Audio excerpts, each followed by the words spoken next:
नमस्कार, C news Bharat में आप सभी का स्वागत है। रमेश गोविंद गायकवाड़ मुरबाड तालुका के सचिव ने सोमवार 12 दिसंबर को आमरण अनशन की घोषणा की थी। उनका कहना है कि ये कदम उन्होंने शिक्षा विभाग के कुछ अधिकारियों द्वारा की गई गलतियों और प्रशासनिक लापरवाही के खिलाफ उठाया है। गायकवाड़ का आरोप है कि KDOMY शिक्षा विभाग के प्राचार्य पद की पदोन्नति 2021 के तहत कई अधिकारियों ने नियमों का उल्लंघन किया है, जिसमें संबंधित प्रमाण पत्रों को गुम कर दिया गया है और गलत तरीके से दस्तावेज प्रस्तुत किए गए हैं। गायकवाड़ ने कहा कि उन्हें 2 सालों से प्रमाण पत्र जमा करने का समय दिया गया था, लेकिन अधिकारी विजय सरकाटे और शशिकांत महाले ने इसे नजरअंदाज कर दिया। उन्होंने मांग की है कि इनके खिलाफ आपराधिक मामला दर्ज किया जाए और उन्हें बर्खास्त किया जाए। गायकवाड़ का आरोप है कि स्कूल नंबर 21 के आईयू ने तत्कालीन प्राचार्य मोरेवर और शिक्षक युवराज महाले के खिलाफ आपराधिक मामला दर्ज किया था, क्योंकि उन्होंने स्कूल के दस्तावेजों में छेड़छाड़ की थी।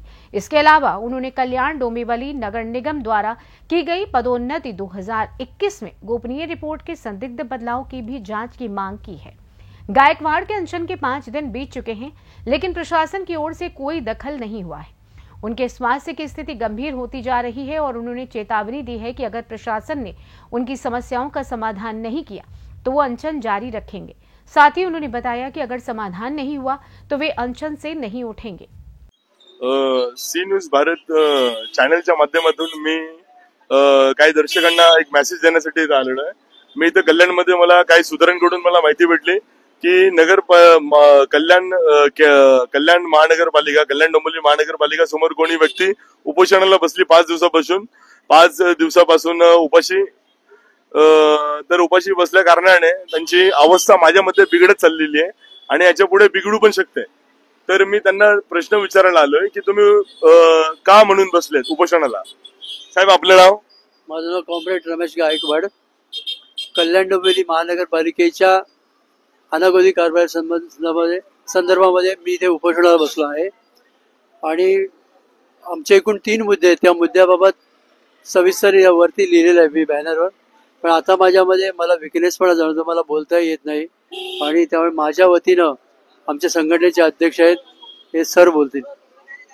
ओके, तर साहेबांनी जे सांगितलंय, जे उपोषणाला बसलेले त्यांचे काय मुद्दे आहेत। आता विषय असा आहे की त्यांच्यामध्ये बोलण्याची ताकद नाही राहिलेली, क्षमता संपलेली आहे। कारण पाणी पिऊन पिऊन माणूस किती दिवस जगतो हे सर्वांना माहिती आहे। तर आता त्यांचे जे अध्यक्ष आहेत तर ते त्याच्यावर प्रतिक्रिया देतील की त्यांचे विषय काय, त्यांचे मुद्दे काय आणि त्यांच्या मागण्या काय आणि त्यांच्यावर दुर्लक्ष का केलं जातं, या सर्व गोष्टींचा विचार करून आपण त्यांचे जे अध्यक्ष आहेत संघटनेचे, तर त्यांच्याशी मी त्यांची प्रतिक्रिया घेणार की विषय काय आहे सविस्तर। साहेब, आपलं नाव? नमस्कार, मी अरुण पवार, महाराष्ट्र राज्य नगरपालिका महानगरपालिका शिक्षक व शिक्षकेतर कर्मचारी सेवा संघाचा एक अध्यक्ष आणि माजी सरचिटणीस नगरपालिका महानगरपालिका शिक्षक संघ महाराष्ट्र राज्य। तर या संघटनेचा अध्यक्ष तथा माझे सरचिटणीस या नात्यानं आज या ठिकाणी मी आंदोलनाला भेट दिली आणि हे जे आंदोलन आहे हे अत्यंत आमच्या नगरपालिका आणि महानगरपालिकेमध्ये जे शिक्षक आहेत त्या शिक्षकांवरती प्रशासनाकडून अन्याय होतोय आणि त्या अन्यायाच्या बाबतीमध्ये सर्व माहिती सादर करून सुद्धा त्या ठिकाणी न्याय मिळत नाही, ही अगदी शोकांतिक आणि दुर्दैव म्हणावं लागेल। खर तर KDMC महानगरपालिका शिक्षण विभागामध्ये 2021 साली मुख्याध्यापक जी पदोन्नती आहे त्या पदोन्नतीमध्ये गैरकारभार झालेला आहे आणि गैरकारभार म्हणजे अशा अर्थाने की ज्या भरती प्रक्रियेमध्ये साधारणतः जी नावं दिली जातात, आधी समिती बसून त्या ठिकाणी नाव फायनल केली जातात, त्याच्यावरती काही ऑब्जेक्शन असेल नसेल घेतलं जातं आणि मग ती समिती पुढे ठेवल्यानंतर त्याच्यातून पदोन्नती दिली जाते। परंतु या प्रक्रियेमध्ये इथं ज्या लोकांची शिफारस केलेली होती, जे शिक्षक त्या ठिकाणी पात्र होते त्यांचे नाव दिलेच होते, परंतु त्यानंतर त्यांनी अशा एका मुख्याध्यापकाला पदोन्नती दिली का ज्याचं नावच त्या समितीमध्ये किंवा त्या यादीमध्ये नव्हतं। आणि मग जर यादीमध्ये नाव नसेल आणि त्या शिक्षकाला जर मुख्याध्यापक पद मिळत असेल तर हे नक्कीच कुठंतरी संशयास्पद गोष्ट आहे।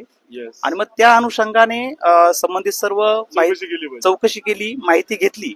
आम्ही थोडीशी माहिती घेतली, त्यानंतर असं कळालं की संबंधित ज्या शिक्षकाला पदोन्नती दिली त्या शिक्षकाचं नाव तर त्या यादीमध्ये घेतलं, परंतु त्याचा गोपनीय अहवाल यांची यादी फायनल झाल्यानंतर 30 तारखेला त्यांनी म्हणजे 10 दिवसानंतर त्यांचा गोपनीय अहवाल त्याच्यामध्ये ऍड केलेला आहे। विशेष म्हणजे शाळेच्या जावक रजिस्टरमध्ये किंवा कुठल्या शासकीय जे कार्यालय असतं त्या कार्यालयाच्या आवक जावक मध्ये खाडाखोड होणं ही खूप मोठी गंभीर बाब आहे. आणि ती खाडाखोड करून जर ते त्या ठिकाणी खाडाखोड करून तो जावक नंबर टाकून जर त्या ठिकाणी तुम्ही ते पत्र ऍड केलं असेल तर हा सुद्धा खूप संशयाचा मुद्दा आहे. तर हे दोन्ही मुद्दे घेऊन आम्ही प्रशासनाशी त्या ठिकाणी बोललेलो होतो, परंतु त्याच्यावरती प्रशासनाने काही निर्णय घेतला नाही. आणि वाईट याचं आहे की 2021 ला ही पद भरती झाली, त्यांना मुख्याध्यापक प्रमोशन दिलं आणि 23/5/2023 ला त्या ठिकाणी प्रत्यक्षात उपोषण केलेलं, पहिलं उपोषण तिथं झालेलं आहे. उपोषण झाल्यानंतर आणि उपोषण झालं आणि त्या उपोषणाचं मी स्वतः संघटनेचा राज्य सरचिटणीस या नात्याने त्या उपोषणाला आमच्या सर्व संघटनेच्या वतीनं पाठिंबा दिला. मी स्वतः बसलेलो होतो आणि मग आमचं सगळं डेलिगेशन माननीय उपायुक्त मॅडम साप्र दिवे मॅडम त्यांनी आम्हाला बोलवलं. मी स्वतः त्या ठिकाणी बोलायला होतो. तर त्यांनी आम्हाला त्यांचं सविस्तर जे काही आमचं बोलणं झालं ते त्यांनी पत्राच्या द्वारे त्या ठिकाणी दिलेलं आहे. आणि त्यांनी त्याच वेळेला म्हणजे 23/5/2023 लाच त्यांनी आम्हाला सांगितलं होतं की हा जो विषय आहे हा विषय आम्ही 30 दिवसामध्ये निकाली काढतो. ओके. मॅडमनी त्या ठिकाणी आम्हाला आश्वासन दिलं म्हणून आम्ही ते 23/5/2023 आंदोलन त्या ठिकाणी थांबवलेलं होतं. आज पुन्हा त्याच्यानंतर एका गोपनीय अहवालाचा जो विषय आहे त्या विषयाच्या संदर्भात 7/8 म्हणजे 7 जुलै 2023 ला पंचायत समितीच्या समोर एक आंदोलन केलं की ज्या गट शिक्षण अधिकाऱ्यांनी संबंधित मुख्याध्यापकाला गोपनीय अहवाल दिलेला होता तर तो गोपनीय अहवालच चुकीचे दिलेले आहेत अशा पद्धतीचं पत्र माननीय गट शिक्षण अधिकाऱ्यांनी सादर केलेलं आहे. मग जर गोपनीय अहवाल जर चुकीचे आहेत आणि ते जर पत्र गट शिक्षण अधिकारी देत असतील तर ते गोपनीय अहवाल रद्द झालेला असतील तर त्या संबंधितांचं मुख्याध्यापक पद हे साहजिकच रद्द झालं पाहिजे. हे कायदेशीर बाब आहे आम्हाला तशी अपेक्षा आहे. कारण गोपनीय अहवालाशी तुमचं प्रमोशन मिळू शकत नाही. म्हणजे तुमचा बोलण्याचा दृष्टिकोन असा आहे की भ्रष्टाचार झालेला आहे. हा नक्कीच दिसतंय ना याच्यामध्ये सरळ सरळ. तुम्ही प्रमोशन ज्या बेसवरती त्याचे कागद जर संबंधित अधिकारी रद्द करत असतील तर ते प्रमोशन रद्द होणं ही कायदेशीर बाब आहे. त्याच्यात गोंधळ होण्याचा किंवा संभ्रम होण्याचा प्रश्नच येत नाही. म्हणजे माझ्या मध्ये अनधिकृतपणे काम केलेलं आहे. ते एकदम अनधिकृत काम केलेलं अशी आमची ठाम मागणी आहे, आमचा विश्वास आहे. त्याच्यानंतर 26/5/2023 ला मॅडमने आम्हाला 30 दिवसांची मुदत मागितली होती. आज कमीत कमी 1.5 वर्ष झालेलं आहे. 30 दिवस कधी संपतात हे तर आम्हाला आपण जनरली समजतो की 30 दिवस संपून म्हणजे 1 महिना म्हणजे 30 दिवस, पण आज 1.5 वर्ष झालं असेल तरी त्याच्यावरती निर्णय झालेला नाही. म्हणून पुन्हा कॉम्रेड साहेब आज 12/8/2024 पासून आंदोलनाला बसलेत. आज 5 दिवस झालेत. त्यांच्या पोटात अन्नाचा कण नाहीये. ते एक ज्येष्ठ नागरिक आहेत आणि कॉम्रेड सारखी व्यक्ती अशी ज्येष्ठ नागरिक जर या ठिकाणी 5-5 दिवस बसत असेल आणि प्रशासन जर पुन्हा वेळकाढूपणा जर करत असेल तर ही अत्यंत दुर्दैवी गोष्ट आहे असं मला वाटतंय. आता एक छोटीशी गोष्ट बोलतो. 5 दिवसापासून हे जे उपोषणाला बसलेले आहेत तर याची दखल म्युन्सिपल कमिशनर वगैरे यांनी कोणी घेतली आहे का? नाही, त्यांनी दखल घेतली. त्यांनी 2 दिवसापूर्वीच माननीय कॉम्रेड साहेबांनी येऊन भेटलं त्यांचं डेलिगेशन आणि त्यांनी पुन्हा आम्हाला 1 महिन्याची मुदत मागितलेली आहे. आता पुन्हा तोच फिस्ट येतोय. मला आज येण्याचं कारण तेच आहे की जर 23/5/2023 ला आदरणीय उपायुक्त दिवे मॅडम जर आम्हाला 30 दिवसाची मुदत त्यांनी दिलेली होती पण 1.5 वर्ष जर त्यांनी त्याच्यावर निर्णय घेतला नाही तर प्रशासन आजही पुन्हा 1 महिन्याची मुदत मागून आम्हाला निर्णय देईल का हा खरा तर प्रश्न आहे. म्हणून आम्ही ते पत्र स्वीकारलेलं नाही. ओके.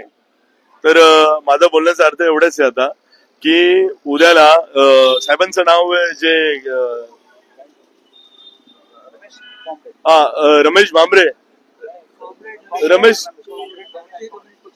रमेश साहेब जे उपोषणाला बसलेले आहेत तिथे, तर उद्याला त्यांच्या जीवाला काय धोका निर्माण झाला किंवा उद्याला त्यांची प्रकृती बिघडली किंवा बरं वाईट काय त्यांच्या जीवाचं झालं तर याचा जबाबदार कोण असणार आहे?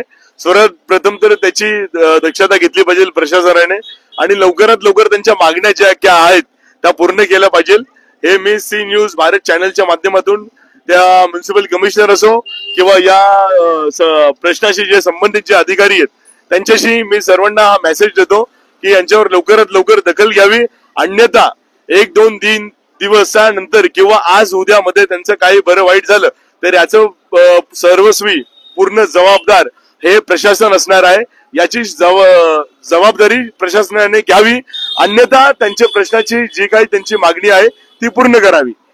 ओके, बरोबर आहे? मी बरोबर बोलतो साहेब? एकदम बरोबर आहे. माझी तर ही त्या निमित्ताने मागणी आहे की प्रशासनाच्या समोर जे काही अहवाल गेलेला आहे, कारण आंदोलन हे 2 वेळा आंदोलन झालेले आहे तुमच्या समोर जर अहवाल गेला असेल, अहवाल सादर केलेला असेल तर त्याच्यावर निर्णय अपेक्षित आहे की भले तर आमच्या मागण्या चुकीच्या आहेत असं प्रशासनाने आम्हाला ठामपणे सांगावं, किंवा समोरचे लोक चुकीचे आहेत किंवा बरोबर आहेत, त्या अहवालावरती फायनल निर्णय यावा ही आमची आजच्या डेटला अपेक्षा आहे, आमची मागणी आहे. अच्छा, तर हे निवडपणे बोलतात आहे की तुम्ही सखोल चौकशी करा, त्याच्यामध्ये जो काही त्याच्यामध्ये रिझल्ट निघेल त्याला आम्ही ऍग्री आहे, आम्ही त्याला सॅटिस्फाईड आहे, आम्ही उपोषण आम्ही तोडायला तयार आहे. पण आम्ही जेव्हा चुकीचं नाहीये तर जोपर्यंत आम्हाला न्याय भेटत नाही तोपर्यंत आम्ही उपोषण संपवणार नाही, यांचा अंतिम निर्णय. तर याच्यावर प्रशासनाने काही दखल घेण्याची खूप गरज आहे. अगर जर दखल घेतली नाही तर त्यांचं बरं वाईट होण्याची शक्यता 99% शक्यता आहे, बरं वाईट होऊ शकतं. तर याची प्रशासनाने परत एक वेळा बोलतो जबाबदार नागरिकांना सर्वांना किंवा सी न्यूज भारत चॅनलच्या दर्शकांना की जास्तीत जास्त हा मेसेज तुम्ही शेअर करा आणि चॅनलला सबस्क्राईब करा आणि लाईक करा की जेणेकरून यांना न्याय भेटेल. ठाणे से सी न्यूज संवाददाता साबिर की रिपोर्ट। रमेश गोविंद गायकवाड़ का आमरण अनशन शिक्षा विभाग और प्रशासन की ओर से जवाबी कार्रवाई की कमी के कारण जारी है। उनकी स्थिति नाजुक होती जा रही है और अब ये देखना बाकी है कि क्या प्रशासन उनकी समस्याओं का समाधान करेगा। फिलहाल इस खास रिपोर्ट में बस इतना ही। देश दुनिया की तमाम बड़ी खबरों को जानने के लिए जुड़े रहिए सी न्यूज भारत के साथ। हर खबर आपके साथ, आपके हाथ।